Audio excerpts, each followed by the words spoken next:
Good morning students. आज हम लोग जो है एक चैप्टर पढ़ेंगे जिसका नाम है रिसोर्सेज एंड डेवलपमेंट, संसाधन और विकास। तो इसके बारे में ये हम लोग चर्चा करेंगे। तो इसमें जो है रिसोर्सेज क्या है, संसाधन क्या है। संसाधन मेनली हम लोग देखते हैं कि हमारे पर्यावरण के चारों ओर जो है हमें जो भी चीज़ जो उपलब्ध है, जो हमारी आवश्यकताओं को पूरा करती हैं, उन्हें क्या कहते हैं, रिसोर्सेज कहते हैं। तो आइए हम लोग स्टडी करते हैं। Everything available in our environment, कह रहा है कि जो हमारे पर्यावरण में उपलब्ध प्रत्येक वस्तु can be used in satisfy our needs provided it technologically accessible, economically feasible and culturally acceptable can be termed as resource. तो ये क्या है, रिसोर्स की डेफिनेशन है।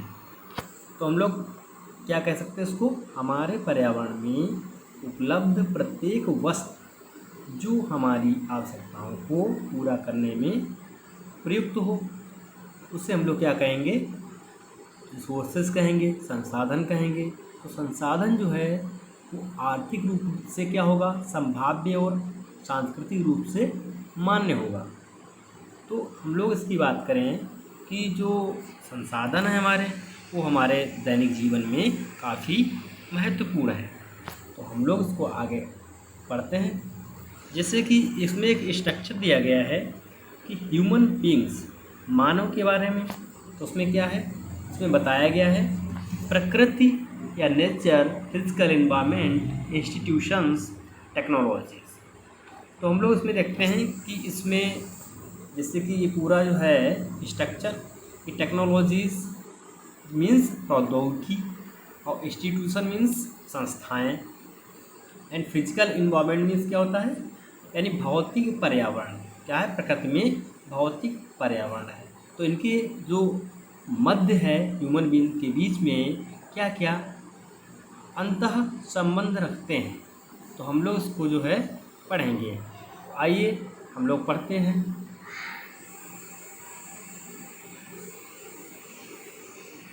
हाँ, तो यहाँ पे देखते हैं रिसोर्सेज। क्या, रिसोर्सेज मीन्स संसाधन। क्या होता है, संसाधन। तो नेचुरल मीन्स क्या होता है, प्राकृतिक। नेचुरल क्या होते हैं, प्राकृतिक। और प्राकृतिक भी दो टाइप के हैं। Natural there are two types, renewable and non renewable.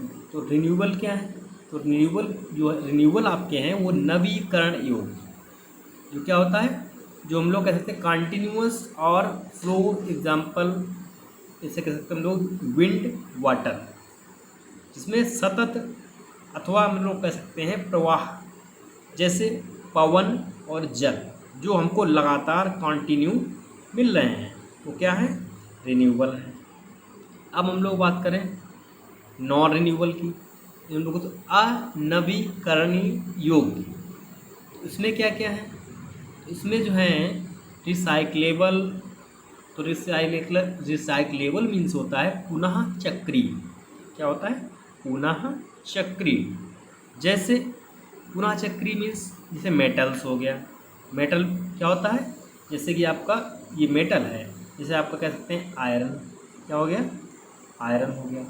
इसके बाद में एयू, एयू क्या होता है, गोल्ड। इसको हम लोग क्या बोलते हैं, गोल्ड मीन्स सोना। हिंदी में क्या बोलेंगे इसको, सोना।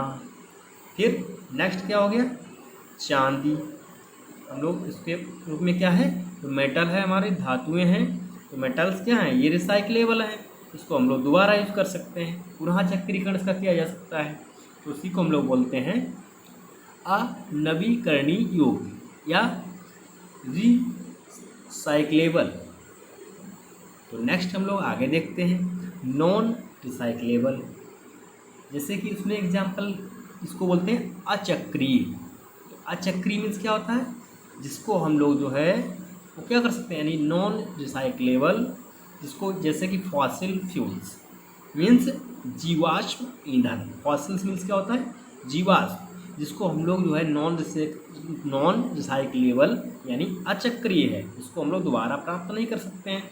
जैसे कि हम लोग देखते हैं पेट्रोल हो गया, क्या हो गया, पेट्रोल। उसके बाद में डीजल हो गया, डीजल। ये क्या है, ये हमारा ये केरोसिन ऑयल हो गया, केरोसिन ऑयल हो गया। तो ये सारे क्या हैं, ये हमारे जो हैं वो नॉन रिसाइक्लेबल हैं। कैसे हैं, नॉन रिसाइक्लेबल। तो हम लोग इसको जो है पुनः प्राप्त नहीं कर सकते हैं। तो ये क्या क्या हो गए, नॉन रिसाइक्लेबल हो गए। नेक्स्ट हम लोग बात करें ह्यूमन। देखो ह्यूमन क्या है, ह्यूमन मीन्स जो मानवीय है। एक तो हो गया हम लोग कौन सा, नेचुरल। ये कौन सा हो गया, नेचुरल हो गया। और नॉन नेचुरल भी टू टाइप्स के, कौन कौन से, टू टाइप्स के, यानी रिन्यूएबल, कौन कौन से, रिन्यूएबल एंड नॉन रिन्यूएबल। तो हम लोग इसको समझा, रिन्यूएबल टू टाइप्स के, कॉन्टीन्यूअस मीन्स सतत जो हमको मिलते आ रहे हैं, जैसे कि विंड हो गया, वाटर हो गया। विंड मीन्स हवा, वाटर मीन्स पानी, जो कि हमारे दैनिक जीवन में बहुत ही उपयोगी हैं। अब दूसरा क्या था, बायोलॉजिकली मीन्स जो कह सकते हैं कि जैव, जैव मीन्स ये भी टू टाइप्स के हैं, कौन कौन से, नेचुरल और वाइल्ड लाइफ, जैसे कि वन्य जीव और प्राकृतिक वनस्पतियाँ हमारे। तो ये सारे क्या हो गए, ये आपके हो गए रिन्यूएबल रिसोर्सेज। अब देखिए नेक्स्ट हम लोग बात करें यहाँ पर ह्यूमन।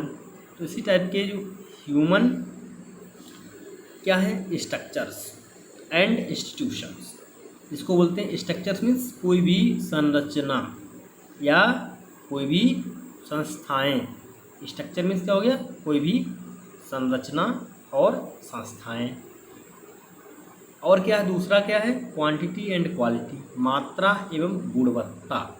तो देखो मानवीय जो रिसोर्सेस होंगे वो क्या होंगे, उसमें वो किसी भी स्ट्रक्चर द्वारा बनाया जाएगा। जैसे कि मान एग्जाम्पल ले लें हम लोग ले लें कोई इंस्टीट्यूशन, जैसे कॉलेज है, क्या है, जैसे कॉलेज है, कॉलेज हो गया। उसके बाद में कोई बिल्डिंग हो गई, क्या, बिल्डिंग हो गई। तो ये सब क्या हो गए, ये हमारे जो हैं ये ह्यूमन मेड है, मानवीय यानी गुणों से भरपूर हैं, जो मानव ने इनको बनाया है, जिसको हम लोग डेली यूज़ में लेते हैं। तो इसकी क्या होगी, इसकी जो है क्वांटिटी भी होगी, इसकी मीन्स मात्रा भी होगी, एंड क्वालिटी मीन्स गुणवत्ता। जैसे कोई भी चीज़ हम लोग लेने जाते हैं तो उसमें देखते हैं इसकी क्वालिटी और क्वांटिटी दोनों को चेक करते हैं, कितनी मात्रा में है एंड कितनी उसकी गुणवत्ता है। तो हम लोग उसको जो है देखते हैं। तो ये सब क्या हो गए, ये हमारे जो हो गए ये रिसोर्सेज हो गए। तो आइए नेक्स्ट आगे बढ़ते हैं।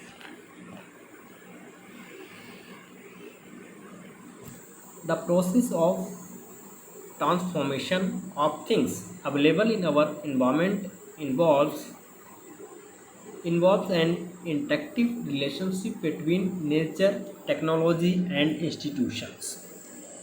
Between nature, technology and institutions, human beings interact with nature through technology and create institutions to accelerate their economic development.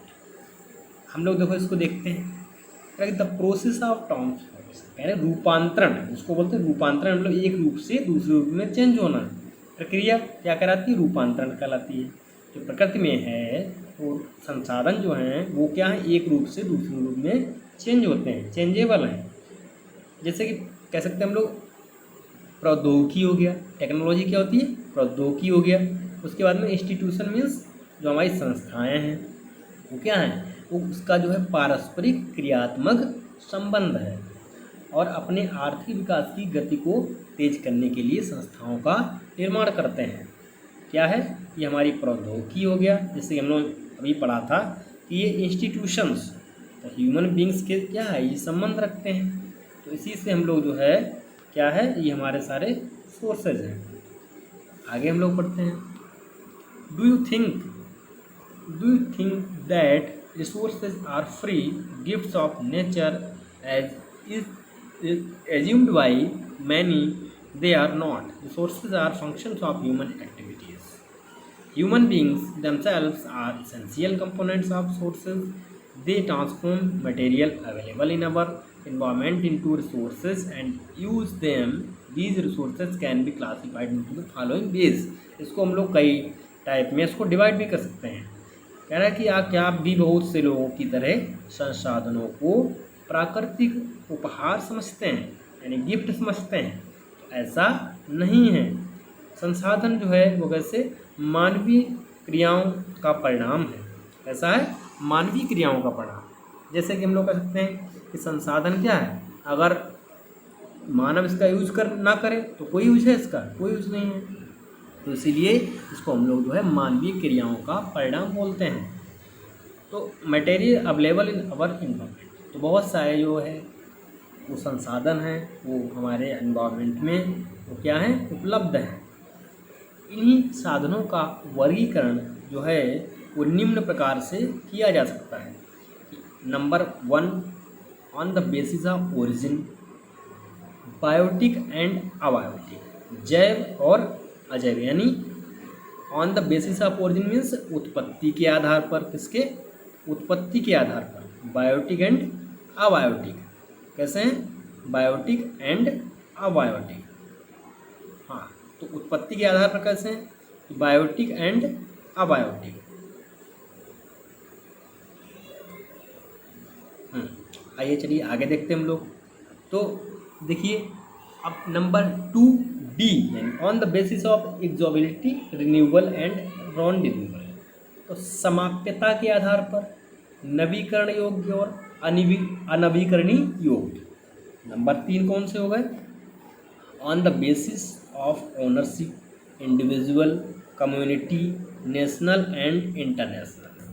तो हम लोग नेक्स्ट बात करें number 4, on the basis of status of development. कैसे? Status of development, potential, developed stock and reserves. अब देखिए इसमें तो हम लोगों ने क्या क्या पढ़ा कि इसमें नंबर 1 उत्पत्ति के आधार पर, और नंबर 2 समाप्यता, यानी समाप्यता के आधार पर। जैसे कि समाप्यता means renewable and non renewable, मतलब रिन्यूएबल भी हैं और नॉन, दोनों हैं। नंबर 3 स्वामित्व के आधार पर, यानी on the basis of ownership means स्वामित्व। क्या होता है? स्वामित्व के आधार पर ऑनरशिप। इसके बाद में इंडिविजुअल, कम्युनिटी, व्यक्तिगत, इंडिविजुअली मीन्स व्यक्तिगत, कम्युनिटी मीन्स समुदाय, सामुदायिक, एंड नेशनल मीन्स राष्ट्रीय, एंड इंटरनेशनल मीन्स अंतर्राष्ट्रीय स्तर पर हमको उपलब्ध हैं क्या? Resources. On the basis of status of development, potential, developed stock and reserves. तो क्या है? अगर विकास के स्तर पर, डेवलपमेंट के स्तर पर अगर हम लोग बात करें तो क्या है? संभावी, विकसित। देखो ये क्या होता है? पोटेंशियल मीन्स संभावी, डेवलपमेंट मीन्स विकसित, एंड स्टॉक मीन्स भंडार, और संचित कोष, रिजर्व्स मीन्स संचित कोष। तो इसके रूप में हमको जो है संसाधन जो है हम लोग को उपलब्ध है। कहाँ? नेचर में, प्रकृति में जो है संसाधन जो है वो हमको उपलब्ध है। आइए हम लोग आगे बढ़ते हैं। टाइप्स ऑफ रिसोर्सेज, क्या पढ़ेंगे? Types of resources. तो कौन कौन से रिसोर्सेज हैं वो आपके जो हैं टाइप्स ऑफ रिसोर्सेज में on the basis of origin, on the basis of origin, उत्पत्ति के आधार पर। तो कौन कौन से हैं? बायोटिक रिसोर्सेज हैं, जैव संसाधन। जैसे कि हम लोग कह सकते हैं कि ह्यूमन बींग्स, क्या है? ह्यूमन बींग्स मीन्स क्या होता है? मनुष्य, एंड फ्लोरा जिसको बोलते हैं वनस्पति, या सम स्मॉल प्लांट्स, फौना इसको बोलते हैं प्राणी जात। प्राणी जात मीन्स फौना, जैसे कि सम एनिमल्स। फिशरीज इसको हम लोग क्या बोलते हैं? मत्स्य जीवन। तो मत्स्य मीन्स मछली पालन, फिशरीज इसको बोलते हैं। लाइव स्टॉक, ये क्या है? ये उत्पत्ति के आधार पर ये हमारे संसाधन हैं। नेक्स्ट हम लोग पढ़ते हैं अबायोटिक रिसोर्सेज मीन्स अजैव संसाधन। वे हमारे संसाधन जो कैसे हैं? नॉन लिविंग है, और कैसे हैं? अबायोटिक, यानी कैसे हैं? अजैव संसाधन है। एग्जाम्पल के तौर पर कह सकते हैं रॉक्स एंड मेटल्स, चट्टानें और मेटल्स यानी धातुएं। धातुओं में हम लोग कह सकते हैं जैसे Fe, क्या होता है Fe आयरन, उसके बाद में Eu गोल्ड, उसके बाद में सिल्वर, क्या होगा सिल्वर। तो ये सारे कैसे हैं, ये हमारे जो हैं मेटल्स हैं। ये क्या है मेटल्स हैं। तो ये क्या है अजैव, यानी अजैव संसाधन, अबायोटिक रिसोर्स। नेक्स्ट हम लोग on the basis of exhaustibility, इसके मीन्स क्या होता है समाप्यता के आधार पर। अभी आगे ऊपर क्या देखा था, एग्जॉस्टिबिलिटी मीन्स समाप्यता के आधार पर, जिसको बोलते हैं रिन्यूएबल रिसोर्सेज, यानी नवीकरण योग्य संसाधन। तो वे संसाधन क्या है जो the resources which can be renewed और produce by physical.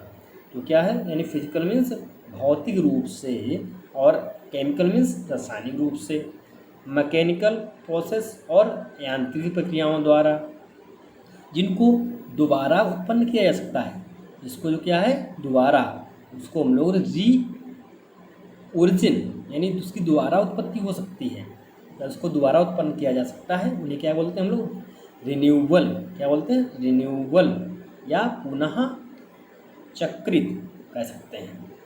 For example जैसे सोलर एंड विंड एनर्जी, क्या है solar and wind energy. Solar means सौर ऊर्जा और विंड एनर्जी पवन ऊर्जा। जल यानी वाटर हो गया, जल हो गया। Forest means jungle and wild life, और हमारे क्या हैं जंगली वन्य जीव। ये क्या हैं ये हमारे जो है द रिन्यूएबल सोर्सेज में फर्दर भी डिवाइडेड इनटू कॉन्टिन्यूस और फ्लो। तो ये सारे कैसे हैं, इन संसाधनों को हम लोग कॉन्टिन्यूस मीन्स सतत रूप से लगातार अथवा प्रवाह संसाधनों में विभाजित किया जा सकता है। रिन्यूएबल में फर्दर भी into continuous means flow means लगातार, कॉन्टिन्यूस का जो है विभाजन किया जा सकता है। नेक्स्ट हम लोग आइए देखते हैं नॉन रिन्यूएबल सोर्सेज। तो देखो नॉन रिन्यूएबल रिसोर्सेज, इसमें क्या है कि नॉन कौन सा है non renewable resources, these occurs over a very long geological time. Minerals and fossil fuels are example of such resources. These resources take millions of years in their formation. क्या है कि minerals and fossil fuels are example of such resources. तो fossil fuels means क्या होता है, या हम लोग कह सकते हैं कि वे संसाधन जिन्हें भौतिक रूप से, रासायनिक रूप से, यांत्रिक रूप से इन प्रक्रियाओं द्वारा क्या हो सकता है कि पुनः उत्पन्न किया जा सकता है। उन्हें हम लोग क्या बोलते हैं नवीकरणीय बोलते हैं। क्या बोलते हैं नवीकरण, सॉरी ये तो हम लोग पढ़ चुके थे। आगे देखिए हम लोग, हाँ किस कह रहा कि some like fossil fuels can not be recycled. ये क्या है, इसको हम लोग जो है क्या कर सकते पुनः चक्रित नहीं कर सकते हैं। ये हमारे क्या हैं वो नॉन रिन्यूएबल रिसोर्सेज, यानी अनवीकरणीय योग्य संसाधन। इसमें क्या है इसको बनने में लाखों वर्ष लगते हैं, कितने million of years in their formation, यानी इनको बनने में लाखों वर्ष लग जाते हैं। इसमें कुछ some of resources like metals, जैसे कि धातुएं, are recyclable and some like fossil fuel can not be. देखिए कुछ जो है जैसे धातुएं मेटल्स उसको क्या कर सकते हैं हम लोग जो है पुनः चक्रित कर सकते हैं, यानी पुनः उसको प्राप्त किया जा सकता है। लेकिन कुछ ऐसे जैसे कि फॉसिल फ्यूल्स, पेट्रोल है, डीजल है, इसको हम लोग क्या है दोबारा इसको हम लोग जो है ईंधन के रूप में प्राप्त नहीं कर सकते हैं। वो कैसे हैं, वो कह सकते हैं कि उसको रिसाइकलेबल नहीं है, उनका उपयोग है वो एक बार ही, यानी कह सकते हैं and get exhaust with their use, केवल एक बार में ही उपयोग करके ख़त्म किया कर देते हैं हम लोग। तो हम लोग जो है क्या है कि नॉन रिन्यूएबल रिसोर्सेज जो हैं वो कैसे हैं, वो अनवीकरणीय संसाधन जिसको दोबारा उस रूप में नहीं लाया जा सकता है। तो आइए हम लोग नेक्स्ट आगे बढ़ते हैं। On the basis of ownership, देखो ऑनरशिप क्या होता है, on the basis of ownership individual resources these are also owned privately by individuals. देखो ऑनरशिप मीन्स होता है स्वामित्व के आधार पर, किसके स्वामित्व के आधार पर। अब स्वामित्व ये क्या होता है कि इंडिविजुअली मीन्स व्यक्तिगत संसाधन जो व्यक्तिगत रूप में हम लोग जो यूज करते हैं, जो निजी व्यक्तियों द्वारा जिसको यूज किया जाता है। These are also owned privately by individuals many farmers on land which is allotted to them by government against the payment of revenue. In village there are people with land ownership, but there are many who are landless. तो हम लोग क्या है देखेंगे, देखो यहाँ तक जो है हम लोग पढ़ लिया इसको। अब देखो हम समझते हैं है क्या कि निजी यानी these are also owned privately individuals, यानी संसाधन क्या है निजी व्यक्तियों के कह सकते हैं कि यूज़ में उपयोग किए जाने वाले संसाधन हैं। तो जो मैनी फार्मर्स हैं, बहुत से किसान जो हैं, तो land which is allotted on them by, किसानों के पास सरकार द्वारा जो आवंटित दी गई भूमि है, जिसके बदले में भी सरकार को क्या देते हैं, रिवेन्यू देते हैं, यानी लगान, जिसको गांव में जैसे आप लोगों ने देखा होगा कि लगान लेने कौन जो लेखपाल वगैरह होते हैं वो क्या लेने आते हैं, लगान लेने आते हैं, तो सरकार को लगान चुकाते हैं कौन, जो किसान होते हैं गांव में। तो और कह रहा है कि but there are many who are landless, लेकिन बहुत से ऐसे किसान हैं जिनके पास क्या है, ज़मीन नहीं है, जो बहुत भूमिहीन है। तो आगे हम लोग पढ़ते हैं। Urban people on plots houses and other property plantation pastures lands ponds water in wells etc are some of examples of resources ownership by individuals. Make a list of resources owned by our household. अब देखिए हम लोग क्या करते हैं, गांव में बहुत से लोग जो होते हैं तो भूमि के स्वामी भी होते हैं, और बहुत से लोग होते हैं क्या होते हैं, वो भूमिहीन होते हैं, यानी लैंडलेस होते हैं। तो अब देखिए आगे हम लोग पढ़ते हैं कि शहरों में लोग क्या करते हैं, शहरों में लोग भूखंड यानी अर्बन पीपल ऑन प्लाट्स, जिसको प्लाट्स मतलब भूखंड मतलब ज़मीन का टुकड़ा, घरों व अन्य जायदाद के मालिक होते हैं। प्रॉपर्टी मीन्स जायदाद जिसको बोलते हैं, जैसे कि तुम्हारा घर हो गया, अपना घर हो गया, तो क्या हो गया, जायदाद होगी, उसके हम लोग खुद मालिक होते हैं। तो इसी को हम लोग बोलते हैं व्यक्तिगत संसाधन या कह सकते हैं इंडिविजुअल रिसोर्सेज। अब देखिए आगे हम लोग देखें तो example of resources ownership bye individuals, तो इसके हम लोग खुद मालिक होते हैं। जैसे कि बाग हो गया, क्या हो गया, बाग हो गया हो, यानी पॉन्ड्स मीन्स तालाब हो गया, प्लांटेशन मीन्स बाग इसको बोलते हैं। पास्चर्स लैंड क्या होता है, ये हमारे जो है चारागाह जिसको बोलते हैं, क्या बोलते हैं, चारागाह।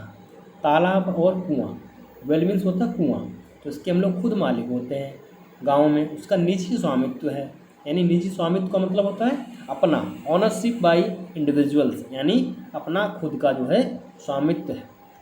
अपने जो make a para list of sources on by और हाउस होल्ड, अपने परिवार के संसाधनों की एक सूची तैयार कीजिए। जो हमारे रिसोर्सेज हैं, कह रहा है कि उसकी जो है अपने परिवार के संसाधनों की एक सूची तैयार कीजिए। तो आप लोग भी ऐसा करेंगे, चैप्टर को पढ़ेंगे और उसके बारे में जानकारी को कलेक्ट करेंगे। चलो आगे बढ़ते हैं। अब देखो कम्युनिटी ऑन रिसोर्सेज क्या है, कम्युनिटी ऑन रिसोर्सेज। हाँ, तो हम लोग आगे पढ़ते हैं कि देयर आर रिसोर्सेज, कैसे, there are resources which are accessible to all the member of community, यानी हम लोग कह सकते हैं समुदाय, यानी समुदाय में लोग जो है जो रिसोर्सेज हैं वो क्या क्या हैं। जैसे कि मेंबर ऑफ विलेज, यानी member of community village common grazing ground, यानी ग्रेजिंग ग्राउंड मीन्स इसको भी हम लोग कहते हैं चरागाह, ब्यूरियल ग्राउंड जो बंजर भूमि है, ब्यूरियल मीन्स बंजर भूमि है, कैसी भूमि है, बंजर भूमि है। तो ये सब क्या है, गांव में हमारे संसाधन होते हैं, तो हम लोग उसको बोलते हैं कम्युनिटी ऑन्ड रिसोर्सेज, यानी सामुदायिक स्वामित्व वाले संसाधन।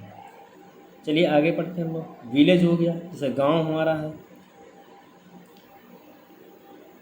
नेक्स्ट पॉन्ड्स हो गया, क्या हो गया, पॉन्ड्स हो गया। पब्लिक पार्क्स हो गए, पिकनिक स्पॉट हो गए, प्ले ग्राउंड्स हो गए। ये सब सारे क्या हैं, ये हमारे जो हैं नगरीय क्षेत्रों के सार्वजनिक पार्क और पिकनिक स्थल और अर्बन एरियाज।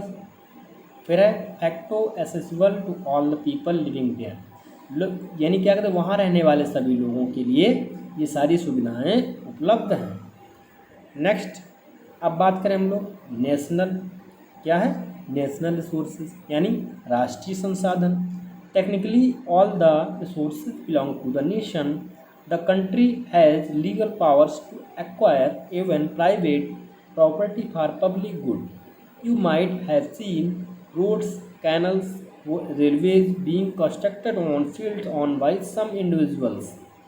तो अब देखो इंडिविजुअल, यहाँ तक हम लोगों ने पढ़ा है, इसको हम लोग जो है समझते हैं। तो आइए टेक्निकली कह सकते हैं कि हम लोग तकनीकी, क्या है, तकनीकी यानी तकनीकी और यानी तकनीकी तौर पर देश में पाए जाने वाले संसाधन जो है हमारे नेशन में यानी राष्ट्रीय तौर पर संसाधन जो हैं वो कैसे हैं, देश की सरकार को कानूनी अधिकार है। कैसा, प्रॉपर्टी फॉर पब्लिक गुड यानी इवन प्राइवेट।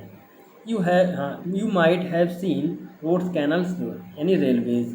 तो उसमें क्या है कि हम लोग देखते हैं कि जो आपने देखा होगा कि सड़कें, नहरें, रेल लाइनें व्यक्तिगत स्वामित्व वाले खेतों में बनी हुई हैं। कैसे कि हम लोग जो है हमारे खेतों में ही सरकार जो है नहरों को बनाती है, सड़कों को बनाती है, रेल लाइन्स को बनाती है।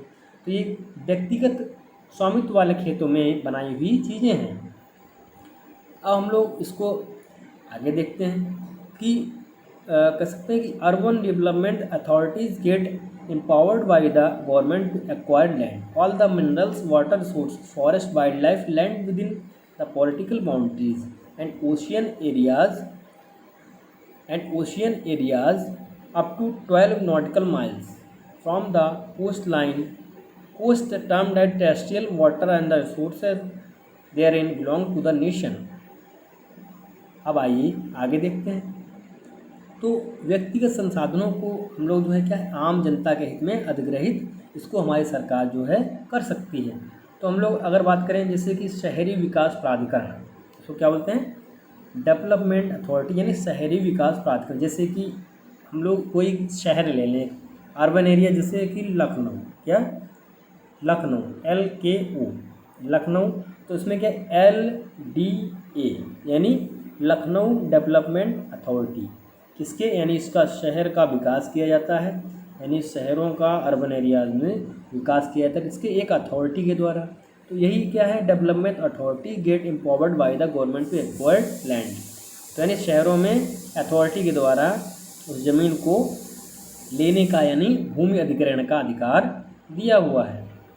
अब देखें आगे हम लोग सारे जो खनिज हैं, जो ऑल मिनरल्स हैं, कैसे, ऑल मिनरल्स हैं, वाटर रिसोर्सेज हैं, फॉरेस्ट हैं, वाइल्ड लाइफ है, ये सारे कैसी पॉलिटिकल बाउंड्रीज़ हैं। तो ये सारे हमारी कह सकते हैं कि सारे खनिज पदार्थ, जल संसाधन, वन्य जीवन। तो ये सारे क्या हैं कि जल संसाधन, वन्य जीवन, राजनीतिक सीमाओं के अंदर जो हमारे जो सारी भूमि आती है इसको हम लोग कहते हैं कि 12 नॉटिकल मील यानी 12 समुद्री मील। यानी समुद्री मील का है, समुद्र में इस सीमाओं को नापने का एक जो कह सकते हैं कि यूनिट है, इकाई है, nautical miles. 22.2 kilometre from the coast line termed at territorial water and resources therein belong the nation. तो क्या हुआ है, तो उसमें जो है राजनीतिक सीमाओं के अंदर सारी भूमि हो 12 नॉटिकल मील, जो यानी इसको हम लोग कहते हैं 22 यानी किलोमीटर में चेंज करेंगे तो 22.2 किलोमीटर हो जाता है, कितना, 22.2 किलोमीटर तक जो है महासागरीय क्षेत्र है। कैसा है, coast term the terrestrial water, महासागरीय क्षेत्र है, इसको हम लोग बोलते हैं भूभागीय समुद्र। टेरेस्ट्रियल वाटर मीन्स भूभागीय समुद्र। बस इसमें पाए जाने वाले संसाधन ये कैसे हैं, बिलोंग टू नेशन यानी राष्ट्र की संपदा हैं, हमारे देश की संपदा हैं। तो आगे हम लोग पढ़ते हैं इंटरनेशनल रिसोर्सेज। इसमें क्या है, तो इंटरनेशनल रिसोर्सेज जो हैं इसमें जो है अंतर्राष्ट्रीय हमारे जो हैं संसाधन हैं। तो इसमें क्या है, there are international institutions which regulate some resources, the oceanic resources beyond 200 nautical miles of the exclusive economic zone. ये इसको बोलते हैं EEZ। क्या बोलते हैं, EEZ क्या बोलते हैं इसको, EEZ बोलते हैं, एक्सक्लूसिव इकोनॉमिक जोन। अब देखो ये क्या होता है, इसको बोलते हैं अपवर्जक आर्थिक क्षेत्र। अपवर्जक आर्थिक क्षेत्र ये क्या होता है कि तट रेखा, जैसे कि मान लीजिए हमारी जो इंडिया है ये है, ये मान लो इंडिया है, यहाँ से लेकर जो यहाँ से इतना एरिया कवर करेगा, जिसे मान लीजिए हम लोग कर सकते हैं 200 क्या है माइल्स है, यानी नॉटिकल माइल्स है, इस एरिया को कवर करता है। तो ये क्या है हमारे समुद्र की तटरेखा से 200 समुद्री मील की दूरी, जो क्या कहलाता है EEZ कहलाता है, EEZ कहलाता है, एक्सक्लूसिव इकोनॉमिक जोन, यानी अपवर्जक आर्थिक क्षेत्र। तो ये क्या है, ये हमारे खुले महासागरीय संसाधनों पर किसी देश का अधिकार नहीं है। तो 200 किलोमीटर एरिया तक जो है वो हमारे किसका, यानी हम लोगों का यहाँ पर EEZ के द्वारा अधिकार दिया गया है। Belong to open ocean and individual country can utilise their without the occurrence of international institutions.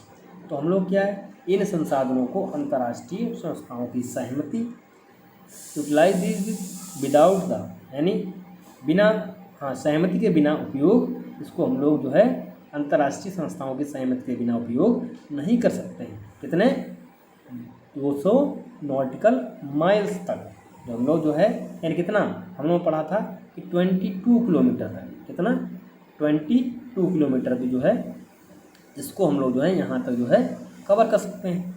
And जो हम लोग बात करें 200 नॉटिकल माइल्स तक जो है, यानी अंतर्राष्ट्रीय संस्थाओं की सहमति के बिना इसको हम लोग जो है यूज में नहीं ला सकते हैं। चलिए हम लोग जो है इसका बचा हुआ शेष जो टॉपिक है वो लोग नेक्स्ट क्लास में कवर करेंगे। तब तक के लिए धन्यवाद।